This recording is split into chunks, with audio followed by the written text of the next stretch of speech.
रामपुर नामक गांव में एक सुखी परिवार रहता था। उस परिवार में राम मोहन अपनी पत्नी लता और अपने बेटे सौरभ और बहू रंजना के साथ रहता था।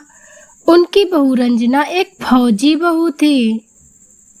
रंजना हमेशा अपनी छुट्टियां अपने सास ससुर और पति के साथ बिताती थी। कुछ दिनों बाद रंजना की छुट्टियां खत्म हो जाती हैं। उसे अगले ही दिन अपने आर्मी कैंप में वापस जाना होता है, इसलिए रंजना बहुत उदास होती है। रंजना, हमेशा की तरह कल तुम फिर से चली जाओगी मुझे अकेला छोड़कर। हाँ सौरभ, जाना तो पड़ेगा ही। रंजना, तुम्हारे जाने के बाद मुझे घर बिल्कुल भी अच्छा नहीं लगता है। हमेशा तुम्हारी याद आती रहती है। सौरभ, मैंने तुमसे कितनी बार कहा है कहीं छोटी मोटी जॉब ही कर लो, इससे तुम्हारा टाइम भी पास हो जाएगा और मम्मी पापा को अच्छा भी लगेगा। अच्छा, तो तुम मुझे नकारा बोल रही हो? नहीं सौरभ, मेरा कहने का मतलब वो नहीं था, आप गलत समझ रहे हो। नहीं, मैं बिल्कुल सही समझ रहा हूँ। इसी बात को लेकर उन दोनों में काफी बहस हो जाती है। रंजना सुबह होते ही बिना सौरभ से मिले अपने आर्मी कैंप में वापस चली जाती है। रंजना के जाने के बाद सौरभ एक बार फिर से अकेले रह जाता है। उसके माता पिता कुछ दिनों के लिए 4 धाम यात्रा पर चले जाते हैं।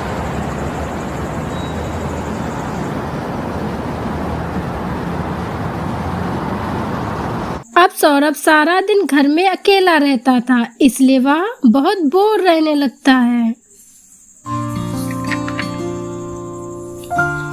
एक दिन वह अपने कुछ दोस्तों के साथ चाय की टपरी पर चाय पीने गया होता है।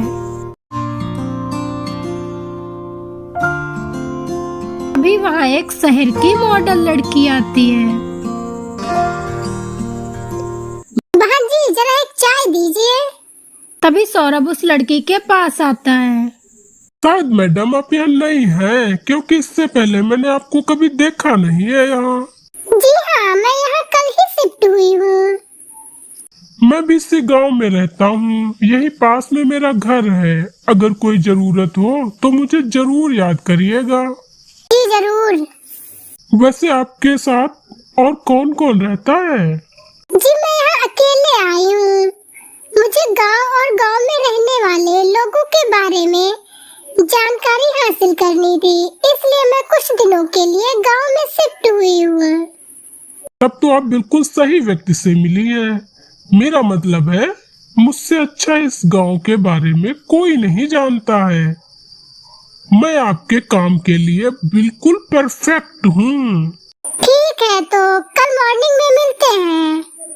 जी, कल मैं आपके घर ही आ जाता हूँ।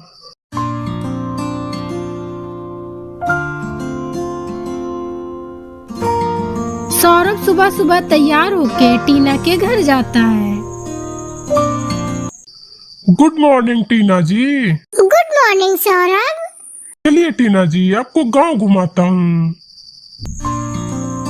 वह दोनों साथ साथ गांव में घूमते हैं और बहुत सारी बातें करते हैं। उन दोनों को डेली एक साथ घूमते देखकर सभी गांव वाले आपस में बातें करते हैं। देखो तो इस बेशर्म सौरभ को, बीबी के पीठ पीछे किस तरह शहरी लड़की के साथ रंगरलिया मना रहा है। हाँ शोभित भैया, तुम सही बोल रहे हो। बेचारी रंजना वहाँ बॉर्डर पर हमारी रक्षा कर रही है और ये यहाँ किसी और के साथ ऐश कर रहा है। खैर छोड़ो, मुझे क्या, जो जैसा करेगा वैसा भरेगा। उधर सौरभ और टीना दोनों के हमेशा एक साथ रहने से नजदीकियां बढ़ जाती हैं और दोनों को एक दूसरे से प्यार हो जाता है। टीना अब सौरभ के घर ही शिफ्ट हो जाती है और दोनों एक साथ एक ही घर में रहने लगते हैं। कुछ ही दिनों में रंजना की छुट्टियां स्टार्ट होने वाली होती हैं, लेकिन सौरभ टीना के प्यार में इस तरह खो गया था कि उसे अपनी बीबी की छुट्टियां तक याद नहीं रहीं। रंजना को छुट्टी मिल जाती है और वह अचानक से घर आ जाती है।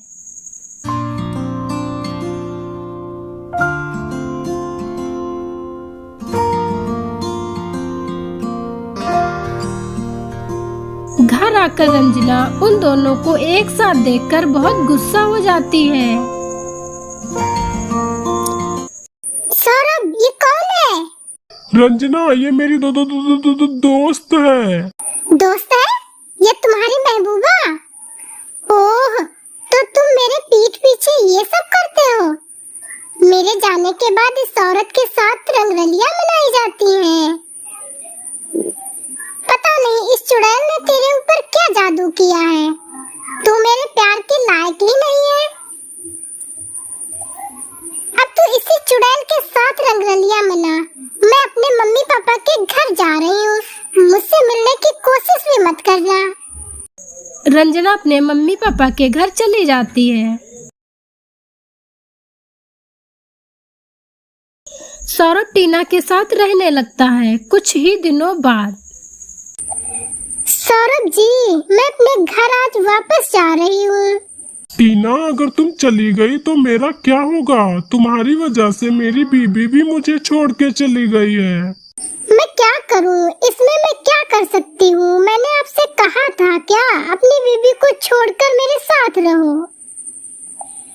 और हाँ, मेरा खुद का परिवार है, मेरे बच्चे हैं। मैं तेरी तरह बेवकूफ नहीं हूँ।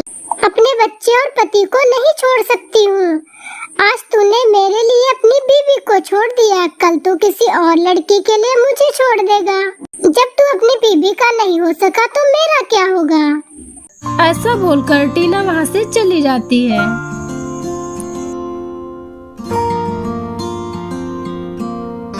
सौरभ अब बिल्कुल अकेला हो चुका होता है।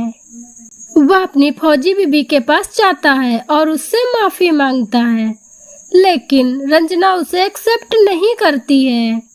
उस दिन से सभी लोग उसे बोलते थे, देखो देखो, फौजी का बेवफा पति जा रहा है।